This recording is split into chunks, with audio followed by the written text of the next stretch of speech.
एकनाथ शिंदे साहब को जब मैसेज गया कि बीजेपी का हाई कमांड ने देवेंद्र फडणवीस जी को मुख्यमंत्री बनाने का तय किया है, तो माननीय एकनाथ शिंदे साहब नाराज हो गए हैं। बीजेपी की इतनी सीटें आई, 132 सीटें बीजेपी की आई है, और इसीलिए मुझे लगता है कि इसमें मार्ग निकालना चाहिए। देवेंद्र फडणवीस जी को मुख्यमंत्री बनाकर एक तो एकनाथ शिंदे साहब डिप्टी सीएम भी बन सकते हैं, या अगर उनको डिप्टी सीएम बनना उनके लिए थोड़ा ठीक नहीं होगा, तो केंद्र में वो कैबिनेट मंत्री के रूप में मोदी साहब के मंत्रिमंडल में आ सकते हैं। मुझे लगता है कि महाराष्ट्र में महायुति को बहुत बड़ी सफलता मिली है, और उसमें एकनाथ शिंदे, देवेंद्र फडणवीस और अजित पवार जी का योगदान तो ही है, लेकिन माननीय नरेंद्र मोदी साहब ने, अमित शाह साहब ने, जेपी नड्डा साहब ने बहुत सारी सभाएं ली, और इसीलिए मतलब विकास के मुद्दे पर हम ये चुनाव लड़े थे, इसीलिए हमको बड़ी सफलता मिली है। लेकिन अभी डेडलॉक जो है अभी मतलब खड़ा हुआ है।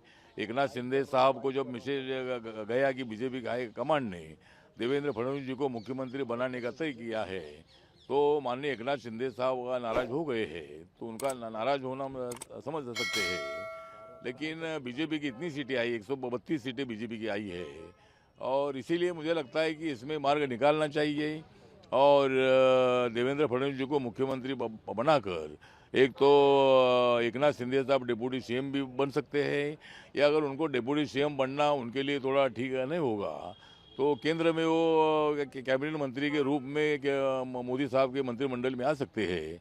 तो ऐसा कोई मार्ग इसमें से निकलना चाहिए, या फिर मेरा मत ऐसा है कि इसमें एकनाथ शिंदे साहब को कोई बीजेपी ने ऐसा शब्द नहीं दिया था कि भाई आपको आगे भी आपको मुख्यमंत्री बनाएंगे। तो इसीलिए मुझे लगता है कि इसमें मार्ग निकालने के लिए तीनों नेताओं ने एक साथ बैठना चाहिए, और माननीय नरेंद्र मोदी साहब, अमित शाह साहब इसमें थोड़ा इंटरफेयर करके इसमें से मार्ग निकालने की आवश्यकता है। और इसलिए मेरा तो सुझाव ये है कि एकनाथ शिंदे साहब अगर केंद्र में आते हैं तो इस विवाद को खत्म किया जा सकता है, और महाराष्ट्र में 2 डिप्टी सीएम बनेंगे, एक एकनाथ शिंदे साहब का भी डिप्टी सीएम बनेगा, दूसरा अजित दादा पवार जी भी डिप्टी सीएम रहेंगे। तो ऐसा कोई मार्ग इसमें से निकालना चाहिए, या फिर बीजेपी के हाई कमांड को इसके संबंध में निर्णय लेना है। अगर किसको मुख्यमंत्री बनाना है, अगर बीजेपी की ज़्यादा सीट है इसीलिए लोगों को लगता है कि देवेंद्र फडणवीस जी मुख्यमंत्री बनेंगे, लेकिन आखिर में निर्णय क्या लेना है ये माननीय मोदी साहब और माननीय अमित शाह साहब तय कर सकते हैं। लेकिन महाराष्ट्र के लोगों की भावना ये है कि भाई देवेंद्र फडणवीस जी ने मुख्यमंत्री बनना चाहिए। मुझे लगता है ये गुलामी पार्टी नहीं है, मतलब संजय राउत जिस तरह बता रहे हैं कि भाई गुलामी पार्टी होती थी तो इतनी सीटें नहीं चुनकर आती थी, और गुलामी पार्टी तो मतलब माननीय उद्धव ठाकरे जी ने कांग्रेस और राष्ट्रवादी की गुलामी की थी, वो मतलब हमको छोड़कर वहाँ से चले गए थे, तो वो मतलब उनके गुलाम बन गए थे। तो इधर कोई गुलाम का विषय नहीं है, गुलाम का शब्द का प्रयोग करना ठीक नहीं है। तो इसीलिए मुझे लगता है कि एकनाथ शिंदे की पार्टी हो या अजित दादा पवार की पार्टी हो, ये गुलाम की पार्टी नहीं है, ये ना सलाम की पार्टी है, ये तो अपनी अपनी मजबूत पार्टी है।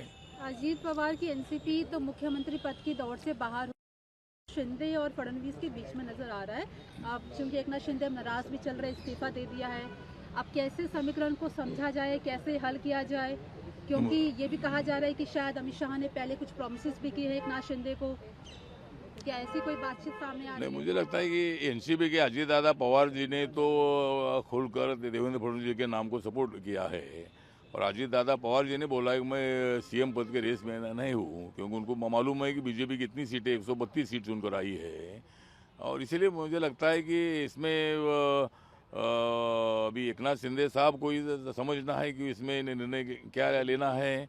उन्होंने जो इस्तीफा दिया है वो तो मुख्यमंत्री पद का इस्तीफा इलेक्शन के बाद देना ही पड़ता है, और इसीलिए उन्होंने इस्तीफा दे दिया है। उसका इस्तीफा मतलब पूरे मंत्रिमंडल का इस्तीफा होता है, और फिर नए मंत्रिमंडल का शपथ होता है।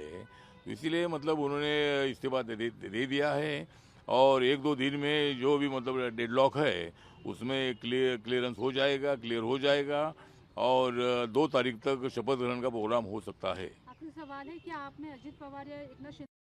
नहीं, मैंने तो ऐसा डिस्कशन नहीं किया। अभी मैं मुंबई जाऊंगा तो मैं डिस्कशन करूंगा, लेकिन फिलहाल मैंने ऐसा डिस्कशन नहीं किया है।